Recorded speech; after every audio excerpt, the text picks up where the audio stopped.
ఇశ్రాయేలీలు ఎవరు?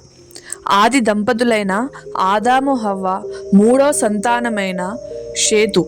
షేతు ఏనోషును కనెను. ఏనోషు కేనాను కనెను. కేనాను మహలేలును కనెను. మహలేలు ఏరోదును కనెను. ఏరోదు హానోకును కనెను. హానోకు మెతుషెలను కనెను. మెతుషెల లేమేకును కనెను. లేమేకు నోవాహును కనెను. నోవాహు షేము, హాము, యాపేతును కనెను. నోవాహు జలప్రలయం తర్వాత నోవాహు సంతానము అభివృద్ధి పొంది విస్తరించడం ప్రారంభమైంది.